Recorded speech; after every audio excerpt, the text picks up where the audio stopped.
malam, perkenalkan nama saya Ida Yuwadistri Anggraini. Kali ini saya akan menjelaskan mengenai ujian tengah semester mata kuliah kewirausahaan. Untuk beberapa soal yang dibahas itu ada 10 soal. Yang pertama mengenai penjelasan apa yang dimaksud dengan perencanaan usaha, baik itu pengertian, fungsi, kegunaan, dan karakteristiknya. Pengertian dari perencanaan usaha merupakan proses penentuan visi, misi, dan tujuan, strategi kebijakan, prosedur, aturan, program, dan anggaran yang dibutuhkan untuk menjalankan satu usaha atau bisnis tertentu. Kegunaan dari manfaat perencanaan usaha atau kegunaan atau manfaat dari perencanaan usaha diantaranya yang pertama, pekerjaan atau rutinitas bisa dilaksanakan dengan teratur dan dengan arah yang jelas. Yang kedua, menghindari pekerjaan atau rutinitas yang tidak produktif dan pemakaian sumber daya yang lebih efektif. Yang ketiga, menyediakan alat evaluasi untuk tentukan keberhasilan dari usaha yang kita bangun. Dan yang terakhir, menyediakan landasan untuk pengawasan dan usaha perbaikan. Artinya, perencanaan usaha dipakai untuk menjamin jika tujuan yang sudah diputuskan tercapai. Karakteristik perencanaan usaha, jika dilihat dari gambar yang telah ada di layar, yang pertama itu managerial function atau fungsi kemanajeran, pengelolaan.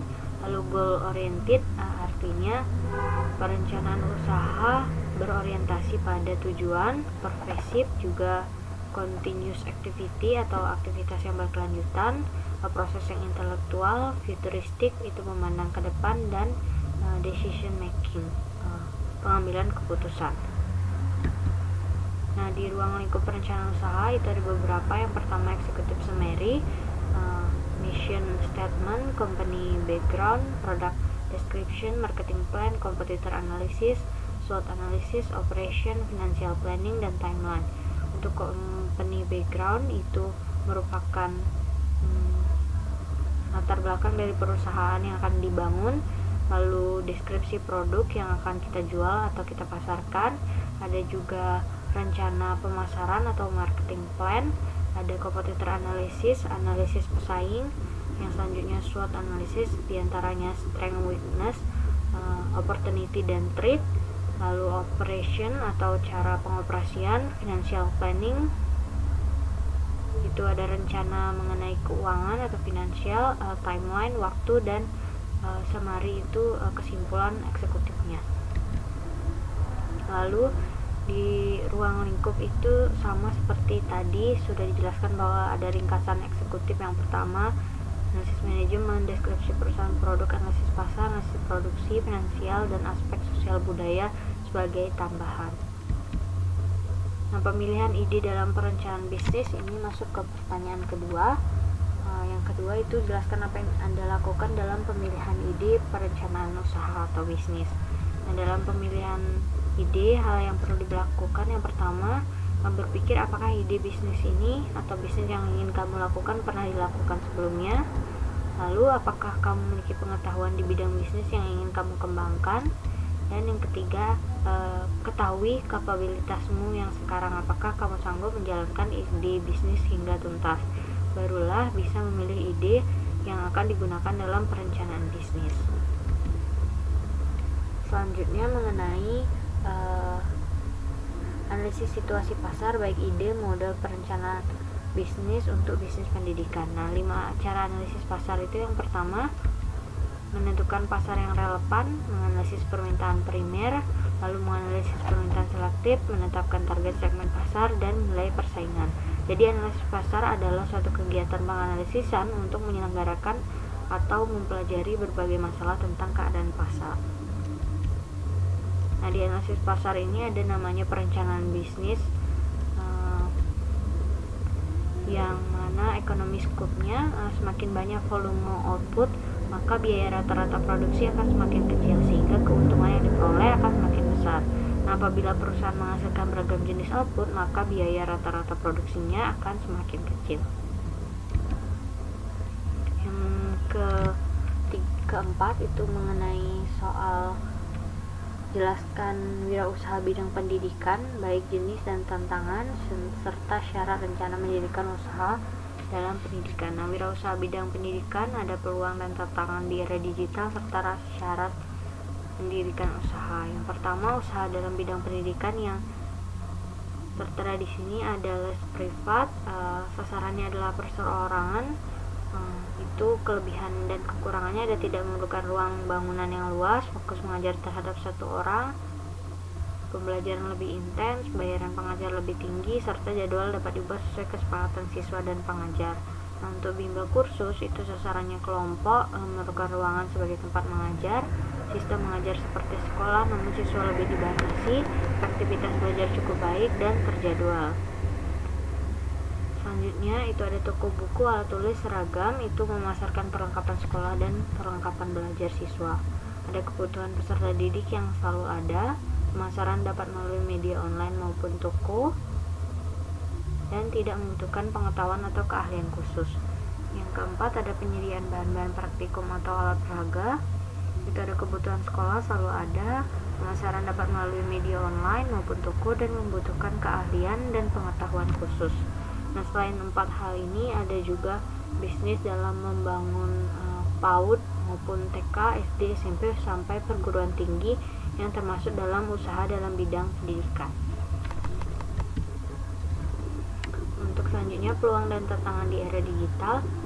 Nah, peluang dan tantangan di era digital ini umumnya mencakup semua bidang wirausaha, bukan hanya pendidikan saja, tetapi ini juga berlaku dalam pendidikan. Yang pertama, adanya transformasi digital, yang kedua mengenai kecepatan, yang ketiga sumber daya manusia, yang keempat masyarakat yang senantiasa berubah, baik itu selera, keinginan, dan kebutuhannya, dan juga persaingannya semakin tinggi.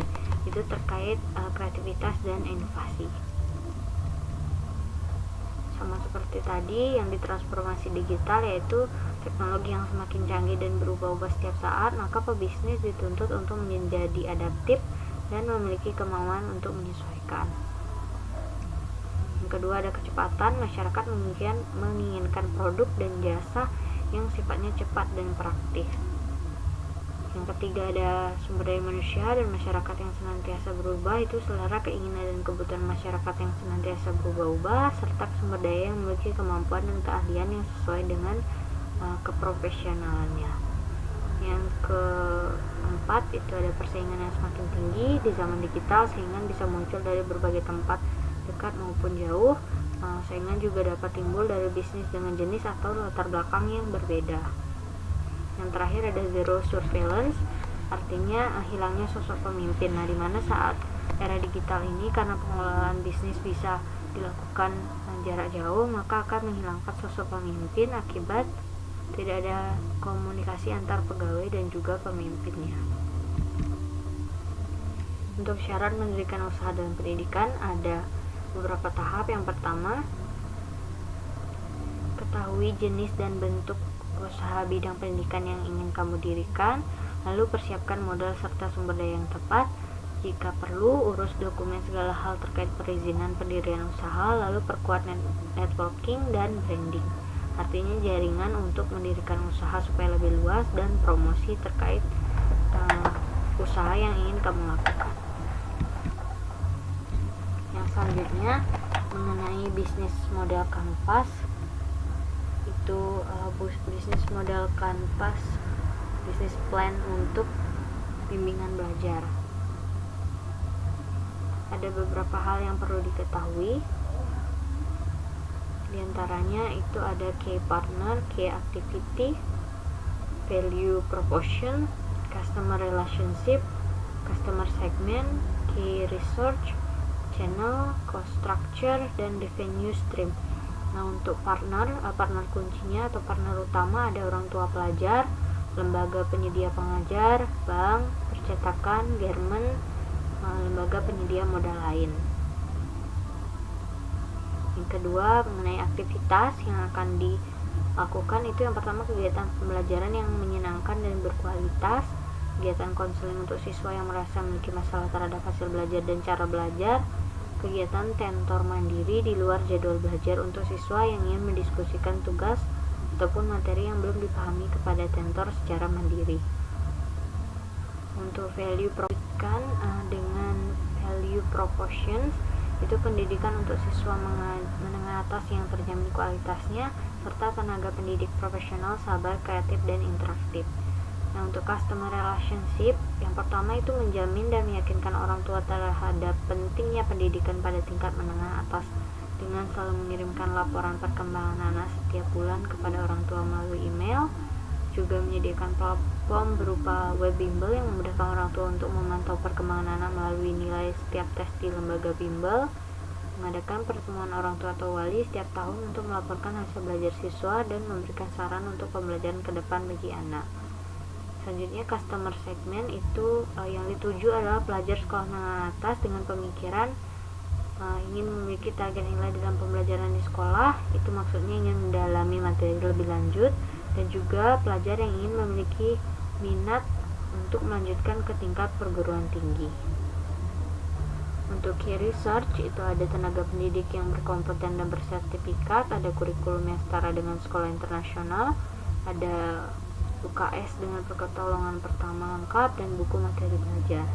Dan untuk channel itu ada iklan, website bimbel, akun media sosial resmi, serta cost structure ada biaya pembangunan, pengadaan, pemeliharaan, biaya kelengkapan, operasional, pemasaran, dan biaya lain yang sifatnya insidental. Serta untuk revenue stream ada pendaftaran, pembayaran pembayaran buku, SPP, dan juga biaya pembangunan. Nah, untuk analisis keuangannya, pada biaya pendirian bangunan itu dibutuhkan total uang 367 juta. Untuk perlengkapan ruang kelas dan lain-lain itu biayanya adalah 42.963 juta, sedangkan perlengkapan tempat tentor mandiri adalah 8.600.000. Untuk biaya perlengkapan di luar hal tadi ada 30.000 untuk tinta cap dan kwitansi. Untuk biaya operasional cetak buku itu ada sekitar 120.000. Nah, sedangkan biaya pemasaran ada 530.000, biaya pemasukan ada 200 juta. Untuk neraca keuangan mengenai pengeluaran ada 452.634 juta, pemasukan 503 juta, dan berdasarkan perhitungan laba ruginya didapatkan 50.566.000. Benefit cost ratio atau BC rasionya 1,1, yang artinya sebanyak 452.634.000 biaya yang dikeluarkan akan diperoleh usaha sebesar 1,1 kali lipat. Untuk return of investment atau ROI tingginya adalah 11,17%, sedangkan terakhir untuk BEP adalah 3,95, yang artinya baik modal usaha bimbingan belajar ini akan diperoleh setelah 3,95 tahun. Selanjutnya itu mengenai ide bisnis. Ide bisnis yang akan memperoleh keuntungan dalam menjalankan usaha PAUD itu ada perhariannya adalah pendirian kantin bimbel, bulanannya ada biaya SPP dan pembelian buku per 6 bulan, tahunannya adalah pendaftaran siswa bimbel. Sedangkan syarat mendirikan PAUD itu dan SD adalah sama, pendirian PAUD oleh pemerintah atau swasta, persyaratan administrasi harus dipenuhi mengenai surat-surat, lalu memenuhi persyaratan teknis berupa penilaian kelayakan, rencana induk pengembangan, dan juga rencana pencapaian standar. Dan yang terakhir itu langkah-langkah membangun bimbel online. Untuk bimbel online sendiri yang harus dilakukan, yang pertama adalah riset pasar, membuat website resmi, melakukan promosi secara online baik itu melalui platform Instagram, Facebook, atau yang lainnya, lalu menyiapkan perlengkapan mengajar baik itu materi dan media, serta terakhir merekrut tenaga pengajar. Demikian pembahasan mengenai ujian tengah semester yang bisa saya sampaikan. Saya tutup dengan selamat malam, terima kasih.